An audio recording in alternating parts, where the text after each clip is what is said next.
Esto es Momentum, la alianza entre Pie de Página y Rompeviento TV. Le quiero dar la bienvenida a mis compañeras Jessica Cermeño y Luisa Cantú. ¿Cómo están? Buenos días. ¿Qué tal? Buenos días. Buenos días a todos. Hola, buenos días. Y también de una vez a nuestro querido compañero Ernesto Ledesma, que viene recién desempacado de la conferencia de prensa del presidente López Obrador. Ernesto, buenos días. ¿Cómo te fue? Bien, Alberto, bien. Hoy es de los días en que el presidente nada más me va brincando de un lado para otro. A veces es así y luego a veces pues nos toca, pues, pero hoy tocó esos días en que elige el de acá y me brinca, ¿no? Elige el de atrás, elige al otro de atrás y me vuelve a brincar. Pero pues ya ahora sí que ya le agarré el modo, pues ya sé cuando sí me va a dar la palabra y cuando no. Y hoy desde el principio ya sabía cómo era, pues. Pero hay que estar ahí, ni modo. Pues sí, así es, gajes del oficio, mi querido Alberto. Jessica, ¿cómo estás? Muy buenos días. Luisa Cantú, muy buenos días. Buenos días. Buenos días, ¿qué tal? Buen día. Gracias. Pues, chicas, pues varios temas y el tema que sigue dando mucho de qué hablar es el tema del espionaje con Pegasus y toda esta escandalera que se ha dado. Y pues básicamente, Luisa Cantú, desde tu valoración, desde tu mirada periodística, ¿qué dimensión darle a todo esto que se ha develado con el caso de este software Pegasus, que adquirió también una dimensión ya pues mundial, internacional? Luisa Cantú. Tal cual, pues yo estoy de acuerdo con Snowden cuando decía que es la noticia del año, ¿no? Sí me parece que esto es algo que va a seguir dando por las múltiples aristas que hay de este crimen, ¿no? Empezando por México, digo, sé que lo han hablado aquí múltiples veces, lo hemos visto por todos lados esta semana, pero básicamente 80 reporteros, ¿no? 17 medios, 10 países, acomodaron esta data para darle a la sociedad a conocer que a través de esta herramienta tecnológica de un grupo israelí, de NSO Group, se espió a miles de personas alrededor del mundo, ¿no? A través de gobiernos, porque son los únicos que pueden contratar este tipo de tecnología, porque en teoría es tecnología diseñada para espiar a terroristas y a grupos de crimen organizado. Ahora sabemos que en los países se usó para espiar activistas, periodistas, oposiciones y demás. Partiendo de ahí, bueno, diría primero que de las 50,000 personas cuya lista fue revelada esta semana, 15,000 estaban en México, ¿no? Entonces ahí la proporción de espionaje en México es bastante grande, eso ya nos pone en el centro de la noticia. Y la cantidad de análisis que han salido a partir de ahí es el delito per se del espionaje contra sociedad civil, pero también todo lo que ha derivado desde ahí, el delito de haber mal utilizado todo ese dinero, ¿no? Los 6,000 millones de pesos que se decían ayer en la conferencia de prensa del presidente, cada peso que se utilizó para espiar fue un peso que no se utilizó para cosas que debían usarse, ¿no? Ahí, ahora sí que para educación, para salud, incluso para seguridad real, ¿no? Para estrategias de inteligencia, por las dependencias que la adquirieron, el CISEN, la Procuraduría y la Sedena. Entonces, cada peso que se usó fue un peso que fue desviado para algo que le hubiera servido a la ciudadanía. Ahí ya hay una arista. Las otras aristas son las que podemos empezar a hilvanar, ¿no? El tema, por ejemplo, de las casualidades de tiempo con periodistas que fueron asesinados y unas semanas antes sus teléfonos habían sido registrados en esta base de datos de espionaje. Me parece que vamos a seguir sacando muchísimo de esta noticia y es un crimen que va hilándose con otros crímenes y lo peor es que vienen de los gobiernos, ¿no? Entonces me parece que es sin duda la noticia del año. Es la noticia del año. Jessica, ¿tú cómo ves estas revelaciones, esta investigación de un grupo importante de periodistas de varios países, Jessica? Me parece escandaloso e indignante, ¿no? Además de lo que ocurre con Cecilio Pineda, este periodista asesinado en 2007, hay otro caso también, un periodista de Arabia Saudita que también fue espiado con este mecanismo, que se espiara a líderes sindicales, que se espiara a los familiares de los estudiantes de Ayotzinapa desaparecidos. Me parece maléfico, indignante, y ahora que describió ayer el titular de la Unidad de Inteligencia Financiera, todo este esquema de empresas fachada que utilizaron para no pagar impuestos, para que no se supiera quién les estaba pagando, creo que refleja muy bien cómo utilizó el gobierno de Enrique Peña Nieto todos los recursos para estimular Y si hablamos de la información que conocemos hasta el día de hoy, la verdad es que me dio mucha luz leer el reportaje de Carmen en el sitio de Aristegui Noticias, porque se acercó el testigo que después llegaría a la Fiscalía General de la República con la información, se acercó primero a ellos y les explicó cómo había 18 empresas fachada y cómo uno de los empresarios, este hombre que es ahora el testigo, que es un empresario israelí, que le dieron un puesto en un consulado, ¿no? Te das cuenta que también ahí la Cancillería en tiempos de Enrique Peña Nieto ayudaba a que esta gente que trabajaba espiando en México tuviera un lugar, una posición donde pudieran maniobrar de manera segura. Y por supuesto que hoy que estaba hablando el presidente Andrés Manuel López Obrador, que le preguntaban sobre la extradición de Tomás Herón, pues yo ya me quedo pensando por qué Tomás Herón se fue a esconder precisamente a Israel, ¿no? Y por qué después de que el gobierno mexicano le pide la extradición a Israel, se han tardado tanto en responder. Por supuesto que el gobierno de Israel se da cuenta la magnitud, porque no es solo una cosa de México, pero la magnitud del problema en la que se encuentra, que sea una empresa creada por israelíes que ha vendido software. Ahora ya sabemos que no solo lo utilizaban los gobiernos, como siempre nos dijeron. El gobierno de Israel, por supuesto que tiene que estar preocupado. Y en el caso de México, lo que tenga que decir Tomás Herón, porque era él el que estaba, después de que ocurrió esta verdad histórica, a él le tocaba hacer otro tipo de verdad, ¿no? Desde la entonces Procuraduría, y fue al que vimos incluso acompañando a los testigos, más bien a los acusados hasta los ríos, y pues sabemos que, ya dijo Osorio Chong que él no fue el que compró las cosas, pero bueno, eso ya lo seguiremos platicando.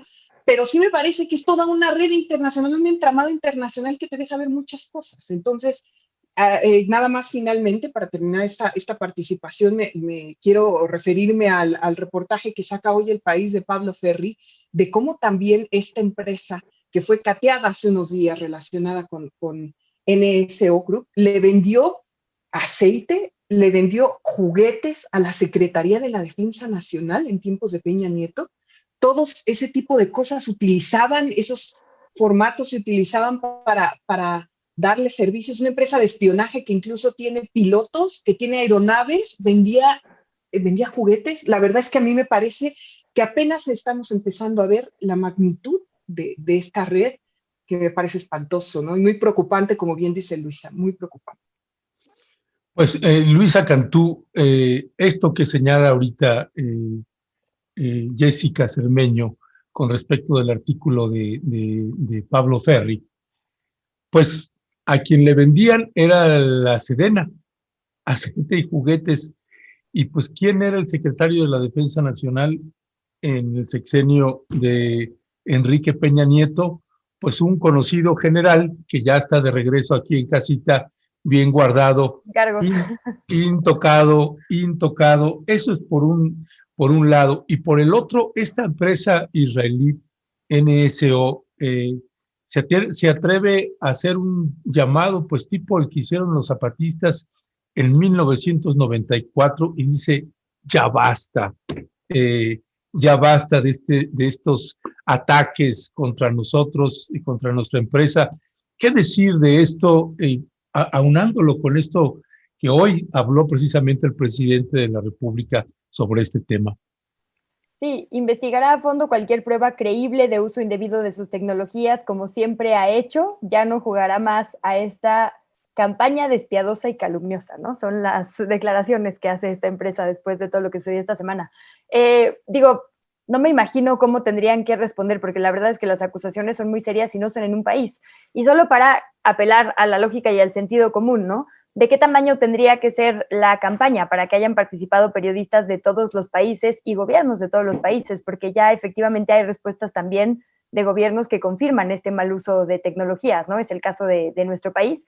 De hecho, en el reportaje que salió de Proceso de lunes, desde ahí decían que ya el año pasado había habido un comunicado de la Secretaría de Seguridad Ciudadana confirmando el uso de Pegasus en los sexenios anteriores en nuestro país, ¿no? Entonces, es algo que no está pasando desde ahorita. Pegasus era algo de lo que ya veníamos hablando. Lo nuevo es, digamos, este modus operandi, las personas, las empresas, como bien decía Jess y demás, pero ya sabíamos de la existencia de esta de esta tecnología en aquel reportaje del New York Times, ¿no? Ya sabíamos de los objetivos, por ejemplo, Aristegui, hace mucho tiempo, es decir, no es una cosa nueva, ni un complot ahorita, ni una campaña de calumnia, es un tema que se ha tenido que desenterrar muy poco a poco, evidentemente por lo complejo que es meterte con una empresa que se dedica al espionaje, ¿no?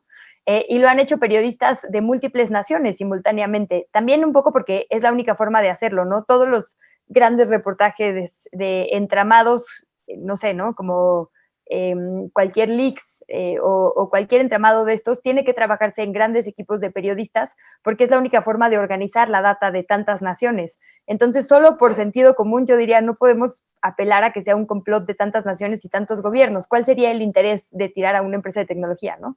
Partiendo además por el sentido común.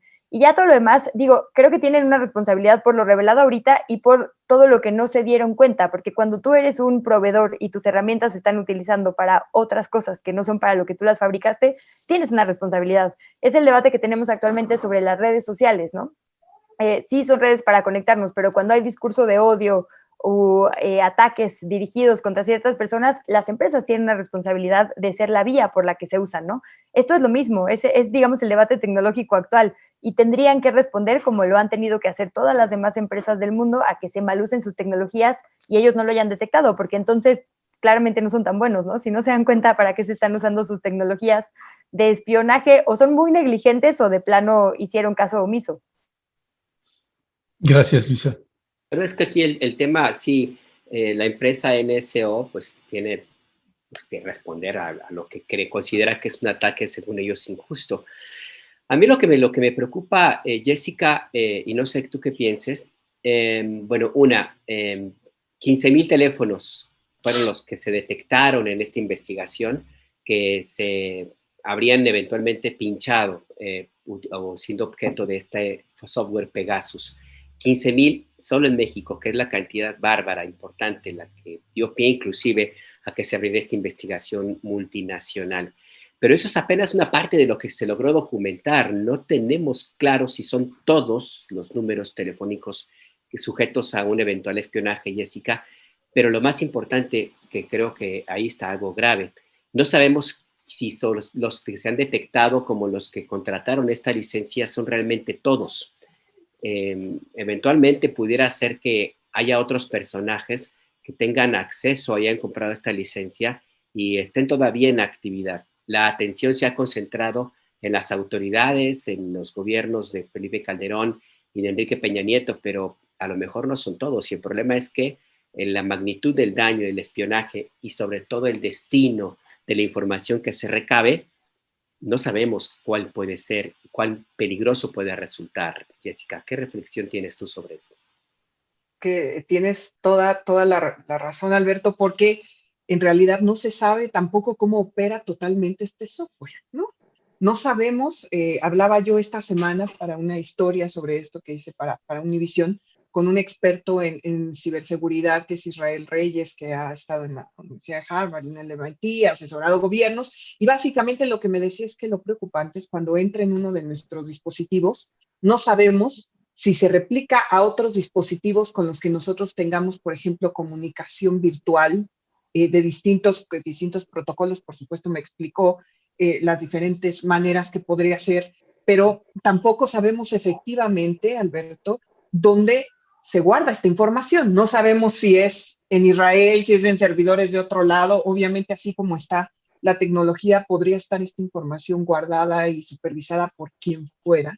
Es la verdad bastante preocupante, por eso me parece muy, muy importante. Un punto número uno, que qué bueno que el gobierno de México haya presentado esta información de manera tan clara y que se ve la disposición, obviamente, porque pues, espiaron al presidente de México y a sus cercanos, ¿no? De aclarar todo esto. También tenemos que recordar, totalmente, ¿no? Es que es impresionante los alcances, ¿no? Ya cuando lo ves todo en grupo, tenemos que recordar que en California ya hay una denuncia desde hace un par de años para también tratar de investigar esto, ¿no? Ya de manera judicial, y que Reporteros Sin Fronteras sí está buscando la manera en hacer una coordinación a nivel internacional para emprender acciones legales contra esta empresa. Porque es la manera en la que se puede obligar, me parece, después de todo este escándalo, a que haya más información, a que haya un poco de transparencia. Por supuesto que lo último que va a querer la empresa, porque ya me imagino cómo serán esos contratos de confidencialidad, donde prácticamente no se puede preguntar nada, ni siquiera dentro de departamentos del mismo gobierno federal, no todos, ¿no? Puedo imaginármelo, pero si creo que existe algún momento para que se dé a conocer toda esta información, es esto.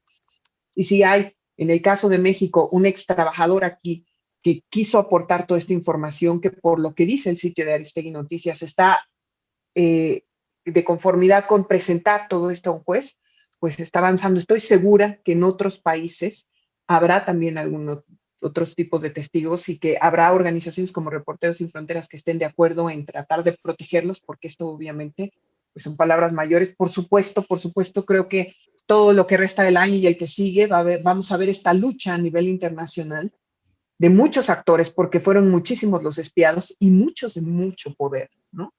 Para que esto se aclare. Ya, gracias, Jessica. Luisa Cantú, bueno, vamos a pasar ya al siguiente tema. Nada más añadiría un elemento más ahí con esto que señala también Jessica, Luisa y Alberto, y es en el caso de varios periodistas que estuvieron en el sexenio de Peña Nieto y en el de Felipe Calderón publicando muchísima información que también habría que hacer una revisión de estos periodistas.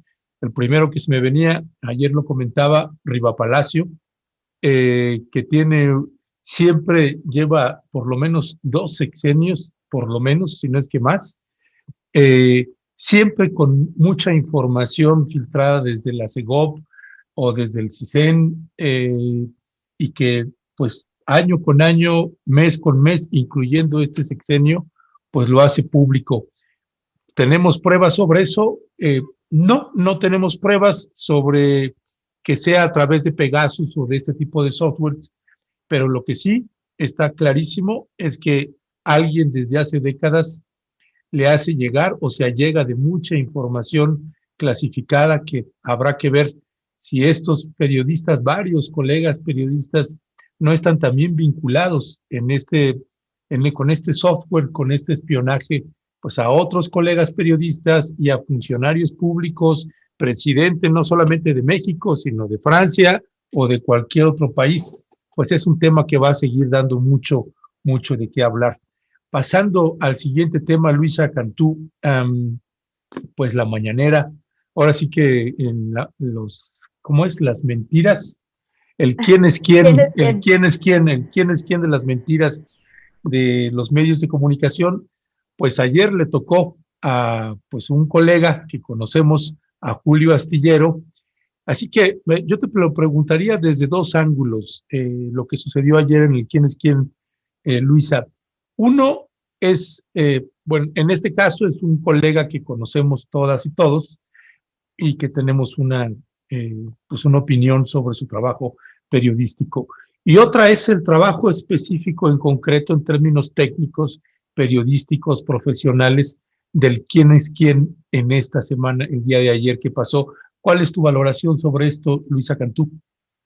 Sí, creo que ayer fue la primera vez que yo vi un desvío ya notorio en lo que era la intención original, o al menos lo que se dijo que era la intención original del quién es quién, ¿no? Que era precisamente evitar campañas por agendas de poderes, ya sea económicos o políticos, que buscaran desinformar. Y digo, la agenda de Julio sabemos que no tiene nada que ver con eso, ¿no? Al contrario, es un periodista, digo, ni para qué decirlo, creo que obviamos que todas y todos aquí lo respetamos, admiramos y sabemos de la pulcritud y el rigor de su trabajo. Y entonces a mí ya me hizo un poco de ruido ayer, creo que a todo el mundo ayer ya nos hizo ruido por eso. Una cosa es desmentir cuando hay un nado sincronizado de empresas con un interés tratando de posicionar un asunto, y otra ya es meterse directamente con el trabajo de un colega, ¿no? Ahí sí creo que el ejercicio es distinto y es distinto a lo que habíamos visto. Yo incluso defendí la vez pasada que hablamos aquí que se pudiera contrarrestar desde el gobierno, desde una posición, digamos, de quien tiene que responderle a la sociedad a la información, porque los medios sí somos un poder. Pero una cosa es eso, y periodistas, como decías hace un momento, Ernesto, que toda la vida han tenido una agenda, poderles responder con datos en la mano, y otra es ya señalar a alguien que te hace enojar, ¿no? Que me parece más cercano a lo que sucedió ayer. Y me preocupa mucho porque, digamos que deslegitima todo el ejercicio y algo que pudo haber sido muy valioso, creo yo, para contrarrestar justo a estas agendas económicas en los medios de comunicación o de periodistas individuales, ya se vuelve más bien algo en lo que la gente creo que no puede tener confiabilidad o certeza del todo. Y a mí sí, ya no me gusta entonces el ejercicio, ¿no? Me parece peligroso. Y no es lo mismo, insisto, corregir, digamos, con datos en la mano, que lo que pasó ayer a mí en general me pareció ya bastante vago, como nada más así, muy por encimita, sin, pues sí, como tu versión contra la mía, ¿no? Mucho más que otros ejercicios anteriores que sí tenían, creo yo, un poco más de sustento. De hecho, la primera vez que dijo esta funcionaria Vilchis que se iban a apegar a la recomendación de la CID, me hacía mucho más sentido, porque sí, fue como mucho más correcta, mucho más puntual, se apegó a los datos, no hubo señalamientos, ¿no? Y ya lo de ayer creo que va a acabar perjudicando mucho al área de comunicación. Yo ayer justo pude platicar con un periodista de Ecuador que nos hablaba un poco del ejercicio con Rafael Correa, y ahí más bien lo que pasó fue que, bueno, nos decía él según su narración de lo que pasó por allá, que igual empezó como algo muy aplaudido, que daba la impresión de que el presidente trabajaba mucho y de que estaba además, ¿no?, en esta vía directa con la ciudadanía, y terminó en un pleito con la mayoría de la prensa, incluso prensa independiente. Insisto, esta es la narración únicamente de un colega de Ecuador, no es que yo lo pueda dar por hecho, pero bueno, sí es lo que la prensa vivió localmente, y a mí me preocupa que pueda ser algo que nos pase acá también. Julio particularmente es además alguien que nos duele a todas y todos, porque ha sido siempre alguien que ha visto por la gente, ¿no? Su agenda es de verdad únicamente por el bien de la sociedad. Entonces, pues sí creo que es algo en lo que tenemos que poner el ojo todas y todos. Más allá del personaje que coincido con Luisa, Jessica, eh, Julio Hernández, pues sí, dista muchísimo de estar siquiera acercarse a las llamadas fake news, ese tipo de cosas que ese propósito central, o al menos así lo han dicho, de la sección de quién es quién en la mentira en los medios. Yo creo que habría que hacer un ejercicio de la validez y la pertinencia de esta sección, pues, y sobre todo desde el sitio donde se difunde, que es la conferencia de prensa matutina, que se ha convertido en el centro del debate político y empresarial del país y también de una extensión del ejercicio público. El presidente López Obrador gobierna desde allí. Eso le da un cariz de muchísima importancia a ese espacio, a esas conferencias de prensa. Y nada más por eso debería cuidarse mucho más la decisión de hacer este ejercicio. Y si ya se va a hacer, pues tendría que por lo menos seguir la misma ruta que ha tenido este gobierno. Te lo planteo, Jessica, porque, hombre, los periodistas sabemos qué difícil es conseguir información, inclusive en este gobierno que llegó con la bandera de la transparencia. Tienes que ir a la conferencia de prensa matutina, ni modo, para tener respuestas que otras dependencias no te dan. O sea, todo esto hace como un conglomerado que al final del día confluye nada más en ese espacio de Palacio Nacional. ¿Qué reflexión tienes tú sobre todo este asunto del quiénes quieren las mentiras de los medios, Jessica? Bueno, es que la verdad, yo dije mi punto de vista sobre cómo lo llevaban desde el primer día. A mí desde el primer día me pareció que le faltaba rigor, que no podía ella, la vocera de quienes quieren las mentiras, hablar al aire como ocurrió el primer día. Por lo menos en las últimas dos ocasiones sí vimos que estaba leyendo algo, ¿no? Porque antes se iba como ella por la libre y hacía los comentarios que ella consideraba. Afortunadamente, en las últimas veces leyó lo que tenía que decir, pero me parece totalmente errática su manera de presentar las cosas, y la manera en la que lo desmienten es lo que me parece lo mejor, porque si recordamos, no este último ejercicio, sino el anterior, donde acusó a Daniel Blancas, reportero de Crónica, que Daniel había presentado un reportaje muy extenso sobre Sembrando Vida en Tlaxcala, que pues todos los que estamos viendo medios, pues lo leímos en su momento. Él traía testimonios muy puntuales. Entonces llega a esta sección y lo presentan como una nota engañosa, y días después Daniel le presenta al presidente de la República su réplica, y a mí me pareció en el tono adecuadísimo. Lo dije en su momento en Twitter, me pareció la mejor manera de presentarle al presidente López Obrador por qué estaba muy mal ese ejercicio. y le empezó a decir por qué que era solamente un ejercicio de Tlaxcala, le presentó las fuentes y le dijo que si él quería, si la presidencia quería, ellos estaban de acuerdo en presentar lo que estaba ocurriendo ante él, ante la presidencia. Entonces deja muy mal parado a quienes dicen las mentiras. Y lo mismo ocurre ahora con Julio Astillero, porque además todos los que también hemos seguido los conflictos que ha habido con distintas empresas, sabemos que en San Luis Potosí específicamente las inmobiliarias han sido rapaces y que los defensores de la Sierra de San Miguelito se han expresado en varios lugares, incluso aquí en Rompeviento, ustedes tuvieron una entrevista con uno de ellos. Entonces, obviamente este tipo de errores hacen que todo mundo descalifique, por lo menos, bueno, no sé si todo mundo, pero al menos a mí ya no me queda ninguna duda de que no existe rigor. Y eso, como bien decía Luisa, yo estoy de acuerdo con ella en que eso termina desacreditando a la presidencia de la República. Y algo tienen que hacer, ya sea revisar más el ejercicio, ver lo que se va a poner, tener más tiempo, no sé, que no sé si dejan solo a Vilchis a revisar eso, pues queda claro que eso no es suficiente, tendría que ver a alguien más que revisara las cosas por los resultados, ¿eh? Ya olvídense de lo que uno puede llegar a pensar, de lo que ella opina sobre los periodistas y la manera en la que se expresa de nuestra labor periodística. Más allá de eso, sin duda tiene que haber mucho más rigor, y me encanta, eso sí me encanta, me ha parecido maravilloso las réplicas que han dado, si no en la mañanera, fuera de ella, la conversación que tuvieron ayer con Julio Astillero a mí me pareció que reflejaba todas las dudas. Y él dijo algo muy importante, que no era una réplica a un reportaje suyo o algo, era solamente a tweets. Entonces, eso, pues yo insisto, sí estoy segura, desde el primer día no le ayudaba al presidente de la República, ahora mucho menos. Entonces, pues no sé qué evaluación estén haciendo dentro, pero tendrían que hacerlo con más cuidado.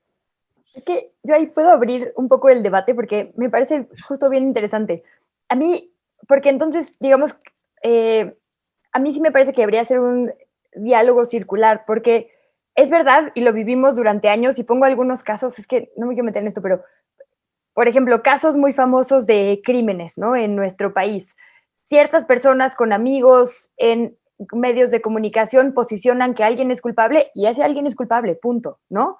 Ya no hay, digamos, respeto al debido proceso, ya no hay dudas respecto a un caso, hasta, ¿no? Muchos años después que empiezan a salir, digamos, ya verdades que no se contaron en ese momento. ¿Qué pasa cuando los medios de comunicación grandes o con mayor alcance se ponen de acuerdo para decir que algo es verdad aunque no lo sea, ¿no? Creo que en este país lo hemos visto una y otra vez.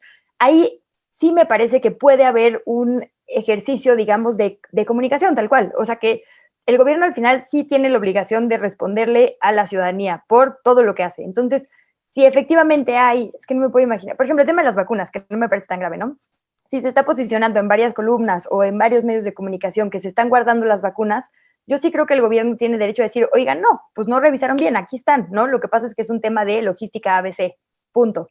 Pero eso me parece muy distinto ya a señalar a alguien, como bien decías, además con estos adjetivos y sobrecalificaciones que no son necesarias, sin ningún tipo de rigor. Creo que el ejercicio podría ser bueno, porque además sí creo que el gobierno también tiene derecho, digamos, a la comunicación, que digo, se supone que para eso es la mañanera, ¿no? Pero tiene derecho a desmentir lo que considera, siempre y cuando sea con estricto apego a los datos, ¿no? Porque además el gobierno no puede atacar a nadie, punto. Aunque sean oposición, aunque ellos te estén atacando, tu posición es distinta, punto. Tú como gobierno no puedes ser igual que la ciudadanía ni que la oposición porque tienes una responsabilidad distinta. Entonces tú no puedes atacar, nada más para empezar, ¿no? Sí puedes contestar, ¿no? Iba a decir corregir, pero bueno, contestar de acuerdo a tu información y que sea, digamos, ahí un ejercicio de aquí están dos versiones y que la ciudadanía tenga acceso a todas. Pero eso es muy distinto a lo que hemos visto, pues, que es lo que a mí me da coraje, porque podría ser algo que de hecho le ayude a la gente a tener más información y no un show de views de Twitter, como bien decías, ¿no? No, y absolutamente, nada más para decir rápido, totalmente de acuerdo, Luisa. Si fuera, ¿qué diferencia hay en que dice López-Gatell? Bueno, no se han perdido estas vacunas por esto, qué diferente de respuesta, ¿no? Sin duda, sin duda. Y sí creo que le hace falta rigor, porque por supuesto que para el ejercicio es válido y efectivamente ha habido muchos momentos donde ha habido campañas mediáticas, ¿no? Sobre todo si alguien las ha vivido es López Obrador, eso sin duda, y me parece que pocos podemos rebatirlo, pero la manera en la que lo hacen es... Ya, pues muy bien. Luisa, sobre estos, permíteme darle también otro ángulo a esto que está sucediendo con esta sección del quién es quién, y que tiene que ver con quién tiene voz por parte de los funcionarios públicos. Estoy hablando de secretarios de Estado o subsecretarios de Estado en lo que toca a esa información. Voy a hacer una interpretación de la presentación de esta chica Vilchis que presenta esta sección del quién es quién. Es una respuesta de la secretaria de Medio Ambiente, de María Luisa Albores, que le está respondiendo a Julio Astillero, y a Julio Astillero le negó la entrevista, ¿no? Le había dado una entrevista y media hora antes se la cancela. Algo parecido nos pasó a nosotros con el tema del litio que estamos llevando y con la secretaria de Economía, Tatiana Cloutier, y con la titular, la directora del Servicio Geológico Mexicano, donde aceptan darnos una entrevista, pero prohíben que esté la doctora Violeta Núñez Rodríguez, que es quien hizo las investigaciones sobre el litio y los dichos que hemos presentado incluso en la mañanera. A pesar de que insistí, pues ¿por qué no va a poder estar si es ella quien hizo la investigación? No este periodista. Es un trabajo de rompeviento, pero la investigación la hace ella. Y primero dicen, pues no, es que no queremos confrontaciones. Pues la respuesta era casi surrealista, y en el consejo editorial acordamos en Rompeviento que pues vamos o no vamos frente a esta negativa, pues decidimos ir para ver qué información nos iban a dar con respecto del litio, porque era la información casi ha estado completamente cerrada.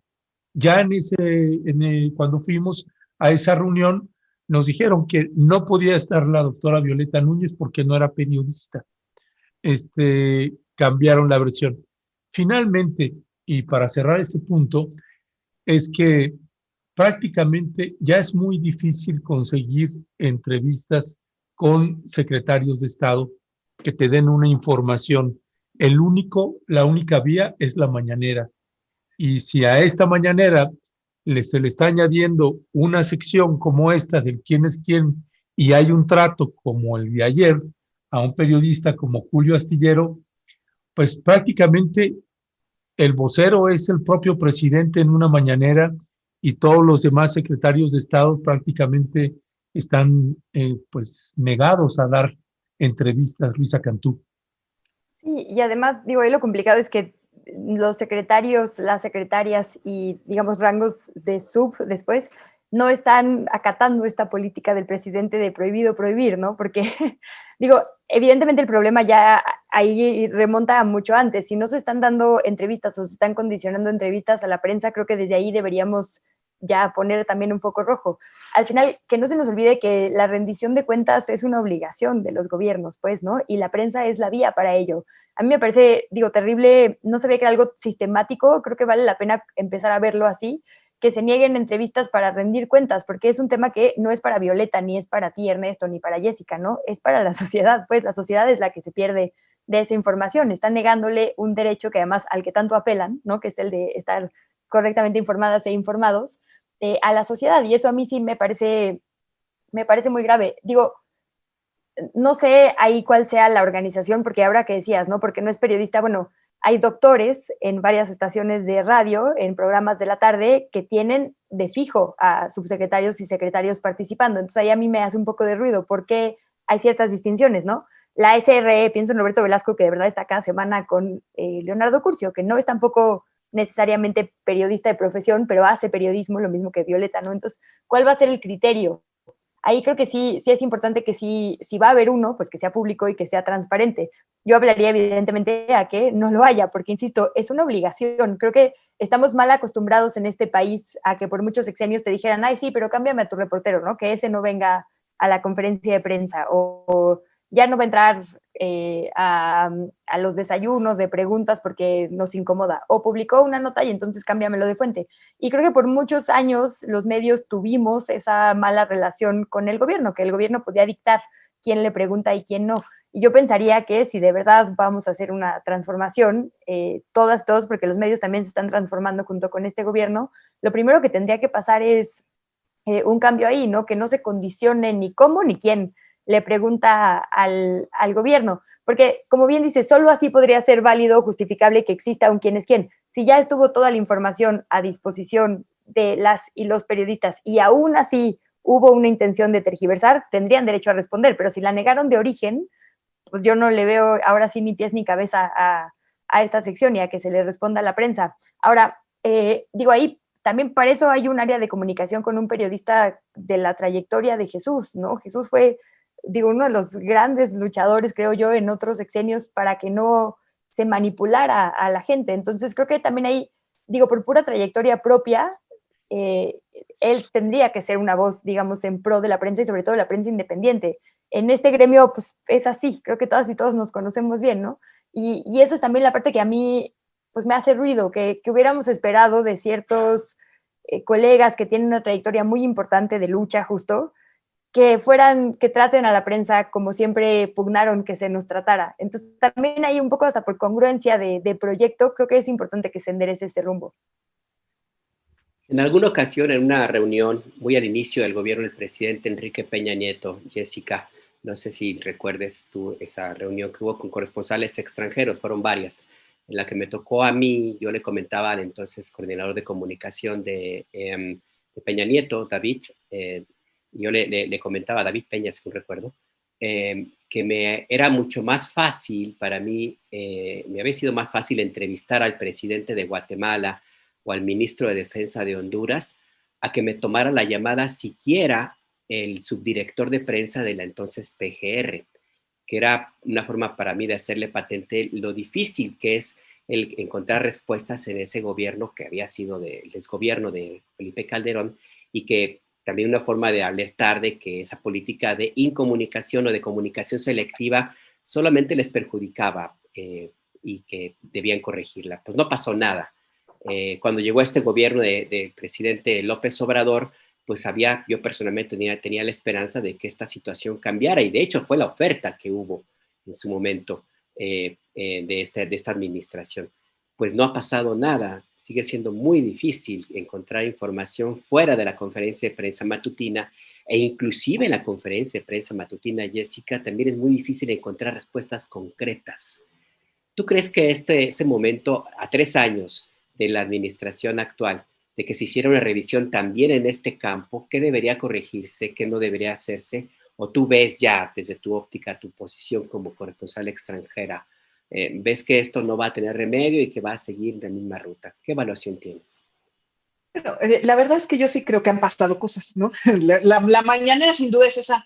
Yo sí me impresiono, me sigo impresionando 3 años después de que si le preguntan al presidente López Obrador algo sobre lo que ocurrió, vas a tener una reacción del presidente de la República, cosa que era imposible antes, ¿no? O sea, desde ahí yo sí creo que ese es un avance que sí tenemos que recalcarlo, porque al final el López Obrador está ahí. Ahora, estoy totalmente de acuerdo con ustedes, sí he visto yo un esfuerzo de centralizar toda la comunicación social del gobierno, y seguro a todos nosotros que estamos todos los días trabajando, les ha tocado que hacemos una llamada a cualquiera de las dependencias, ¿no?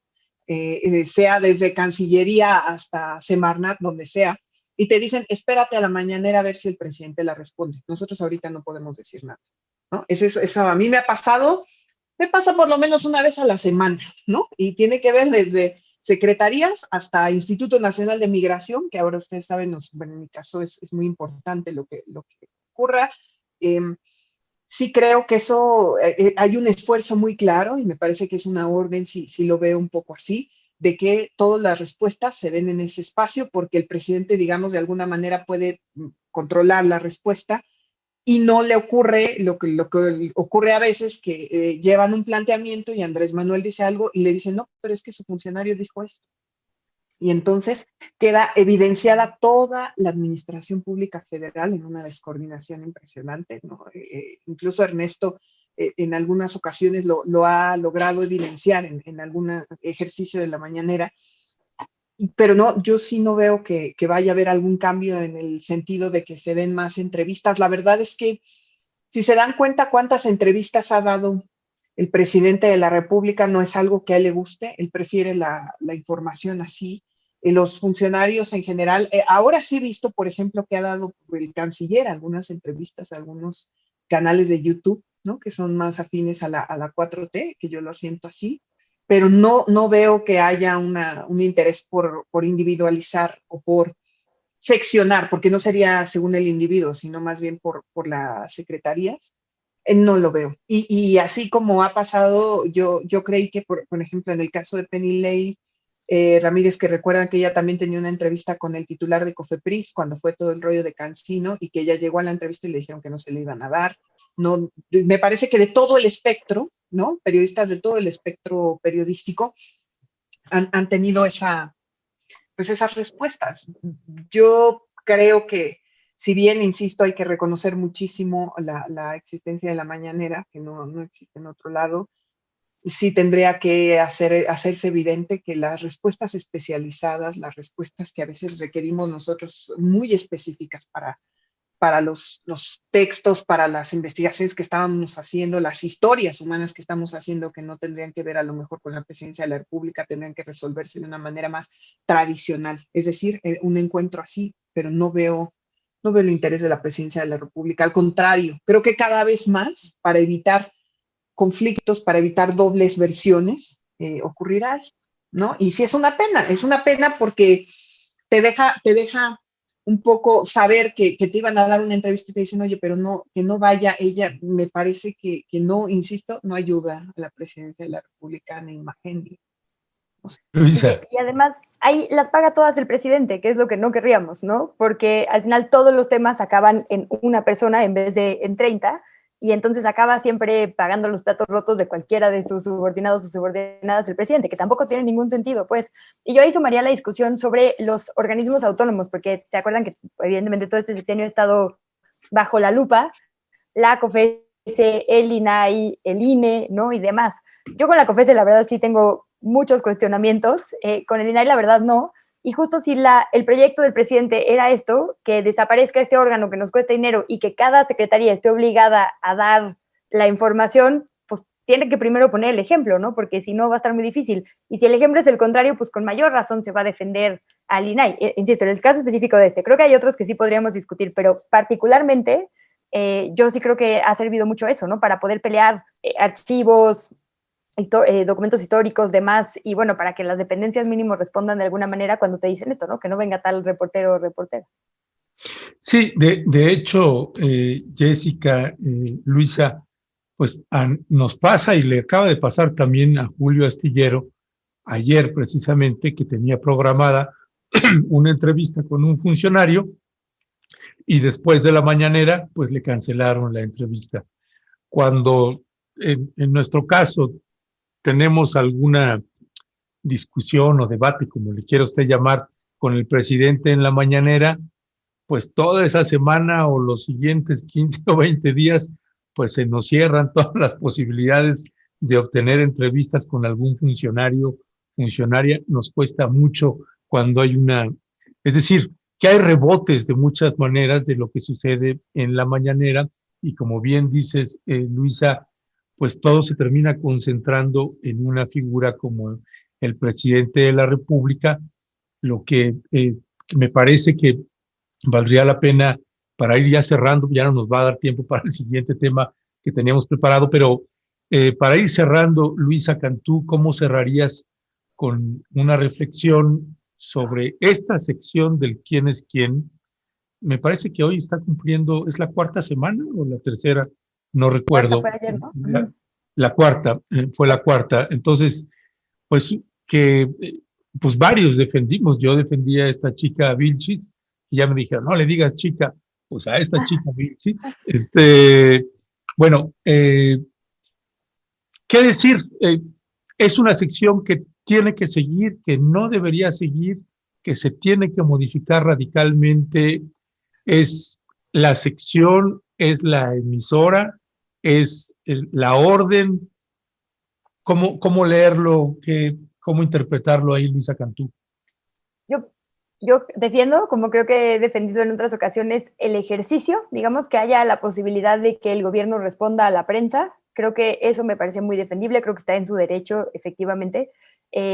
Ya el quién es quién, creo que no ha tenido ninguna utilidad, pues ya tuvo 4 ocasiones y la verdad es que ha traído más ruido de lo que ha traído beneficio, ¿no? Yo la verdad creo que si preguntamos entre la gente, oye, ¿qué fue lo que se corrigió? Nadie se quedó con eso, sino con el chismecito de a quién balconearon, ¿no? Que también, pues no es el chiste. El chiste es que la información sea la correcta. Entonces yo creo que el ejercicio vale la pena, pero sí creo que hay que replantearlo con urgencia. Y solo volver a decir que la prensa no es la enemiga, aunque hay prensa que lo hace muy mal, como hay médicas y médicos que lo hacen muy mal, como hay abogados y abogadas y jueces y políticos que lo hacen terriblemente. El gremio, digamos, no es el enemigo. Está muy bien que estemos bajo escrutinio, pero de repente, igual que el presidente, ¿no? Por pocos malos ejercicios acabamos pagando como gremio. Y me preocupa eso. Creo que vale la pena defender el ejercicio del periodismo, vale la pena exigirle a los gobiernos, a todos, la rendición de cuentas. Y solo eso, claro que está muy bien que nos cuestionen desde las audiencias, pero que sea eso, ¿no? Un cuestionamiento para que seamos mejores. Y el gobierno también tiene que entender que muchas veces la crítica tiene que tomarse como algo para que mejore, no que les queremos, ¿no? Nada más criticar porque pues, nos dedicamos al periodismo. El periodismo es un servicio social, que no se les olvide y que no se nos olvide también a nosotras y a nosotros, ¿no? Jessica, la misma pregunta. Yo creo que efectivamente el gobierno tiene el derecho a presentar la información que considera engañosa y rebatirla. Sigo insistiendo, como insistí desde el primer día, que con esa falta de rigurosidad que se utiliza en el ejercicio, eso no va a cumplir con ese objetivo. Me parece con el objetivo que podría servirle a la presidencia de la República. Ahora, para criticar a los periodistas, a mí me parece que estamos en un momento en que nos pueden criticar de muchísimas maneras en distintos lugares, incluso dar opiniones, ¿no? Aquí mismo tenemos este chat, ¿no? En YouTube, donde a mí, por ejemplo, ahorita estaba leyendo que me decían que Ana Elizabeth García Vilchis era socióloga, yo, por ejemplo, no lo sabía. Ahí tú puedes saber cómo lo que está la gente sintiendo, pensando de lo que opinas, y ahí mismo te pueden rebatir. Hay muchísimos ejercicios de distintas maneras en las redes sociales. Yo creo que es el momento donde todo mundo te puede dar retroalimentación de tu trabajo, bueno o malo. Pero no creo que el ejercicio como está planteado en presidencia cumpla la función, como bien dice Luisa. Yo no sé qué tengan que hacer, no sé si es que mejor llevar al funcionario que tiene todos los datos, ¿no? El que no, digamos, no dio la entrevista o lo que sea, y ahí ya alguien le dirá, no sé. También lo cierto es que algunos dicen, no, pero es que vaya a la mañanera a preguntar. Muchas veces uno no sabe cuándo va a llegar el funcionario que necesita, ¿no? O sea, a veces los medios se ponen de acuerdo para ir un representante en algún momento, ¿no? Es lo que pasa siempre, ¿no? Pero yo sí creo, o sea, estoy convencida que mientras siga con esa falta de rigor del quienes quieren las mentiras, seguiremos hablando esto, ¿no? No le conviene. Pues no le conviene. Antes de cerrar la mesa, perdón Ernesto, Luisa, Jessica, no aclaramos que Daniela Pastrana no pudo estar porque tuvo una situación personal, familiar, por eso es que nos pidió desde ayer, que nos avisó que no iba a poder estar en esta conversación. Se nos pasó al inicio, bueno, lo decimos al final de la mesa. Ya, pues sí, pero la próxima semana nuestra queridísima Daniela Pastrana estará nuevamente con nosotras y nosotros. Luisa Cantú, Jessica Cermeño, como siempre, gracias infinitas, gracias todas por acompañarnos y gracias por hacer de esta mesa pues una super mesa con las super periodistas. Gracias todas. Gracias. Buen día. Gracias. Creo que mi internet está muriendo, pero gracias. Si me escucharon, ¿cómo? Les mando abrazos. Ok, estás congelada. Ok, sale. Abrazote. Gracias a las dos. Mucha suerte.